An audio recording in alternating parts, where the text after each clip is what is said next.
Hello বন্ধুরা, আজ আমরা কথা বলবো এক বিতর্কিত, অদ্ভুত এবং ভাবনাযোগ্য ঘটনাকে নিয়ে। কেন এই কথা বলছি? কারণ একজন বিখ্যাত শিল্পী, যিনি কিনা বড় একজন কোরিওগ্রাফার, নাচের মধ্যে দিয়ে তিনি তার জীবনের বহিঃপ্রকাশ করেন, তার জীবনের চরিত্রের প্রকাশ করেন।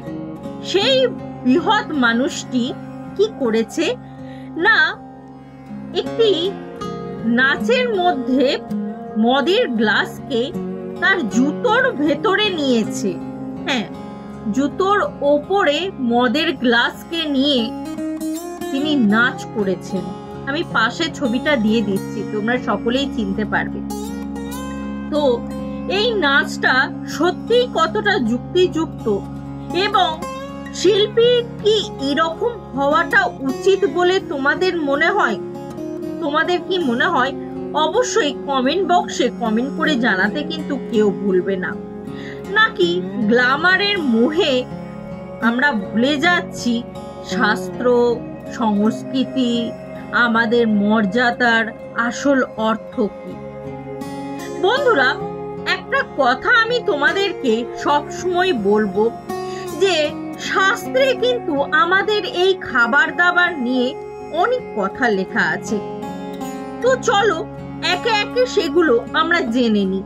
হিন্দু শাস্ত্রে পা, এই পাটাকে অশুচি হিসাবে ধরা হয়, আর তাতে অন্ন, জল, ধন, দান, পূজার সামগ্রী যে কোনো কিছুই হোক না কেন, সম্মানযোগ্য দ্রব্যকে পায়ের নিচে দেওয়া নিষেধ বলে দেওয়া আছে শাস্ত্রে।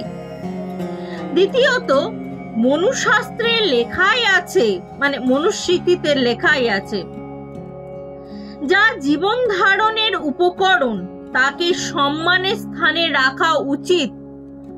তৃতীয়ত, আমাদের আরো একটি কথা লেখা আছে, সেটি হচ্ছে মদ, যাকে আমরা তামসিক দ্রব্য বলে চিনি। আমরা জানি না তামসিক দ্রব্য কোন কোন কাজে লাগে, সেটাও আমরা জানি। শাস্ত্রে তারও অপব্যবহার নিষেধ, কারণ তার ওপর আবার সেই গ্লাস জুতোর ওপরে দিয়ে তিনি নাচ করছেন। এ তো দ্বিগুণ অপরাধ, শুধু অপরাধ, দ্বিগুণ অপরাধ। এতে শিল্পীর মর্যাদা থাকে কোথায়? তোমরা নিজেরাই বলো, এতে শিল্পীর মর্যাদা কোথায় থাকলো? শিল্পীর কি মর্যাদা আসলে থাকলো? আমার তো মনে হয় না থাকলো। নাচ মানে তো সৌন্দর্য, সৃজনশীলতা। নাচ মানে তো হলো মনের আবেগটাকে রসবোধের মাধ্যমে ফুটিয়ে তোলা। এমন জিনিস করলে তো মানুষ কি শিখবে? ভুল জিনিসই তো শিখবে। যেখানে কিনা নাচের মাধ্যমে দেখানো হচ্ছে যে পায়ের মধ্যে খাবারটাকে নেওয়া, এর মাধ্যমে তো মানুষের কাছে ভুল বার্তাই যাবে। দর্শকরা মনে করবে যে জুতো মানে মাটির ধুলোয় ভরা, আর তার ভেতরে মদের গ্লাস রাখা আছে। এটা কি সত্যি সম্মানজনক? বন্ধুরা, তোমরা বলো না, এটা কি সত্যি সম্মানজনক? তারকা হলে তো দায়িত্ব আরো বেশি থাকে। যারা দেখবে তারা তো শিখবে, তাই যা দেখাবে তারকারা তাই তো শিখবে। তোমরা বলো বন্ধুরা, তাহলে তারকাদের তো আরো বেশি নিজেদেরকে সতর্ক হওয়াটা উচিত ছিল, নাকি সবসময় নিজেদেরকে মানে এমন কিছু কাজ করে রাখবে যেটার মাধ্যমে যে বিতর্কের মধ্যেই পড়ে থাকবে আর ভিউজটা চচ্চর করে বাড়বে। আরে ভাই, ভিউজই সব কিছু না। ভিউজ বাড়ার জন্য শিল্পীরা যদি এরকম করে, খাবার দাবারের অপমান করে, তাহলে আর যাই হোক না কেন মানুষ আর মানুষের যোগ্য থাকবে না। তিনি নিজে একজন ব্রাহ্মণ ঘরের পুত্র হয়ে কি করে পারলেন এই কাজটা করতে? কিন্তু সত্যিকারের শিল্পী কখনোই কিন্তু বিশৃঙ্খল হয় না। ভারতের প্রাচীন নৃত্যশাস্ত্র, এই নৃত্যশাস্ত্র নাচকে দেবতা সত্তার সাথে মানে দেব সত্তার সাথে কিন্তু তুলনা করা হয়েছে। শিব নটরাজ রূপে নাচের উৎস, সেটা তোমরা নিশ্চয়ই সকলেই জানো।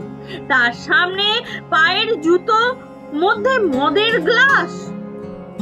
ভাবুন তো এই দৃশ্য কি মহান ঐতিহ্যকে মানে সাথে মানায়।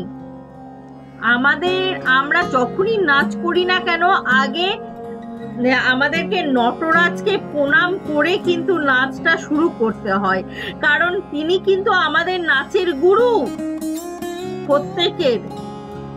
তো হিন্দু শাস্ত্রে তিনটে বিষয় একসাথে অপবিত্র বলো, অপরাধ বলো ঘটেছে। কি কি না, পায়ের স্পর্শ হয়েছে, তামসিক দ্রব্যের, এবং অপমানজনক ব্যবহার হয়েছে। উপনিষদের নীতি যা মনকে নিচে নামায় তা ত্যায্য, এটা উপনিষদে কিন্তু বলা আছে। নৃত্য তো মনকে উপরে তোলে, ধ্যান, আনন্দ, রস, সৌন্দর্য।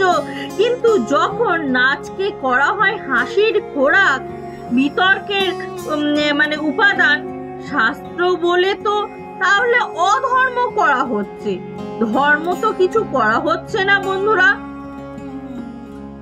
শিল্পীর গৌরব জনপ্রিয়তা নয়, গুণ ও মূল্যবোধ হওয়া উচিত। জুতো, মদ, অপবিত্রতার প্রতীক, এইগুলো দিয়ে কখনোই একজন শিল্পীর সত্তার প্রকাশ ঘটে না। এগুলো অপসংস্কৃতি। বরং এই শিল্পকে সঠিক স্থানে রাখা আমাদের দায়িত্ব। কি বলো বন্ধুরা, তোমাদের মনে হয় না এই শিল্পকে আমাদের সঠিক স্থানে রাখাটা আমাদের দায়িত্ব? শাস্ত্রে একটাই কথা বলে, যে কাজে মনুষ্যত্ব বাড়ে তাই ধর্ম। আর শিল্পের কাজ সেই মানবিকতাকে জাগানো, বিতর্ক নয়, সত্যতা, অপমান নয়, সম্মান। এটাই প্রকৃত নৃত্যের ভাষা। আর তিনি সেখানে নৃত্যটাকে কেমন করে পরিবেশন করেছে তোমরা নিজেরাই দেখো।